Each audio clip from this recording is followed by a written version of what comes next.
Bangladesh coast guard তো basically উপকূলীয় অঞ্চল, তাছাড়া নদী তীরবর্তী অঞ্চল এবং যে সমস্ত এলাকায় আমাদের সামুদ্রিক কার্যক্রম এবং নদীপথের কার্যক্রম হয় সেই সমস্ত জায়গায় আমরা দায়িত্ব পালন করে থাকি।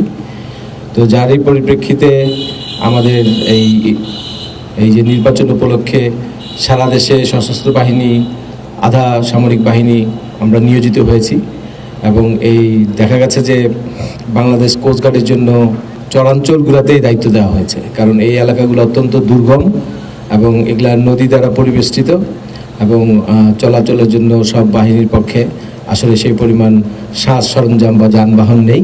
তো যেহেতু কোস্টগার্ড সেই সমস্ত সাজ সরঞ্জাম এবং যানবাহন দ্বারা মানে সম্মিলিত একটা বাহিনী, যার জন্যই আমাদেরকে এই এলাকায় দায়িত্ব দেওয়া হয়েছে। তো আমি আজকে এসে দেখলাম যে আসলে যতই আমাদের সাজ সরঞ্জাম বা যানবাহন থাকুক না কেন, এই এলাকাগুলো এতই দুর্গম এবং এলাকাগুলোতে মানে যাতায়াত এতই কষ্টকর যে এখানে আসলে দায়িত্ব পালন করা খুব যে বেশি সহজ হবে সেটা আমি মনে করি না। তবে ভালো দিক হলো যে আমাদের এখানে যারা জনগণ আছেন তারা আমার কাছে মনে হচ্ছে যে অত্যন্ত ভোটমুখী এবং তাদের মাঝে একটা উৎসবমুখর পরিবেশ বিরাজ করছে এবং এখানে যারা স্থানীয় প্রশাসন আছেন এবং নিয়মিত যারা পুলিশ সদস্য আছেন তারা এখানকার আইনশৃঙ্খলা পরিস্থিতি যথেষ্ট সুন্দরভাবে এটা মেনটেন করতে সক্ষম হয়েছেন, যার জন্য আমি মনে করি যে আমাদের দায়িত্ব পালনটা খুব বেশি কঠিন হবে না। শুধুমাত্র যাতায়াতের ক্ষেত্রে যতটুকু সমস্যা সেটা আমরা ইলেকশনের বা নির্বাচনের সময় আমরা আমাদের যতগুলো ব্যবস্থা আছে তা নিয়ে আমরা চেষ্টা করব যে যাতে সব কিছু সুন্দর এবং ভালোভাবে সম্পন্ন হয়। আপনারা জানেন যে এবারের ইলেকশনটা অত্যন্ত এক ধরনের পরিবেশে আয়োজিত হতে যাচ্ছে, কারণ দেশের এখন যে পরিস্থিতি এটা একটা ডিফারেন্ট টাইপ অফ পরিস্থিতি, এরকম পরিস্থিতি সবসময় থাকে না। আর গত যে 3টা ইলেকশন হয়েছে আমরা জানি, তো আমরা আশা করছি যে এবারের পরিবেশটা হবে অত্যন্ত নিরপেক্ষ। আমাদের নিয়মিত পেট্রোল এবং লোকজনের সাথে ইন্টারাকশন এবং সার্বিকভাবে আমাদের যে প্রশাসন আছে তাদের সহায়তার মাধ্যমে আমি মনে করি আমাদের কাজ সহজ হয়ে যাবে। আমরা এবারের ইলেকশনে সাধারণত যে সমস্ত কার্যক্রম করে থাকি পেট্রোল, তার পাশাপাশি আমরা অনেক ধরনের ব্যবস্থা সরকার থেকে পেয়েছি। যেমন আমরা একটা সুরক্ষা অ্যাপ এবার আছে, যেটার মাধ্যমে যে কোনো ধরনের সমস্যা হলে, ভোট গ্রহণের সময় যে কোনো ধরনের সমস্যা হলে সেটার সাথে সাথে সর্বোচ্চ মহল পর্যন্ত পৌঁছে যাবে সেটার তথ্য।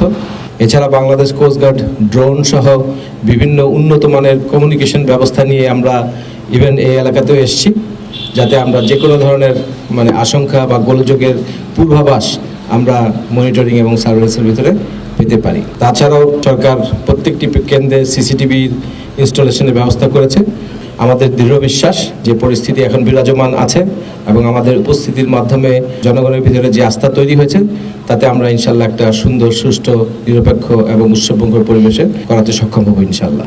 আমরা সারা দেশে বাংলাদেশ কোস্টগার্ড প্রায় 3585 জনবল নিয়ে আসছে এবং এই এলাকাতে আমাদের 200-এর অধিক জনবল আছে এই চাঁদপুরের 2টা আসনে। আমাদের পাশাপাশি বাংলাদেশ সেনাবাহিনী আছে, পুলিশ আছে, বিজিবি আছে, আর আনসাররা তো আছেনই এবং নৌ পুলিশও আছেন। আমাদের এই যেহেতু এই এলাকাটা বেসিক্যালি আমাদের চরাঞ্চল, ম্যাক্সিমাম এলাকা কেন্দ্রগুলাই বেশি চরাঞ্চলে অবস্থিত তো এবং নদী পরিবেষ্টিত এলাকা, তো যার জন্য নৌ পুলিশ এবং বাংলাদেশ কোস্টগার্ড এই পানিপথটাও কাভার করবে। সো এই এতগুলো বাহিনী যেহেতু আমরা একসাথে কাজ করব, তো আমি আপনাদেরকে আশ্বাস দিতে চাই যে এই এলাকায় একটা সুষ্ঠু, সুন্দর এবং নিরপেক্ষ নির্বাচন অনুষ্ঠিত হবে এবং কোনো ধরনের গোলযোগ আমরা আশা করছি না, বাট কোনো ধরনের গোলযোগ হলে সেটাকে দমন করার সকল সক্ষমতা আমাদের কাছে আছে। সকলকে ধন্যবাদ। চ্যানেলটি সাবস্ক্রাইব করে সাথে থাকার জন্য অসংখ্য ধন্যবাদ।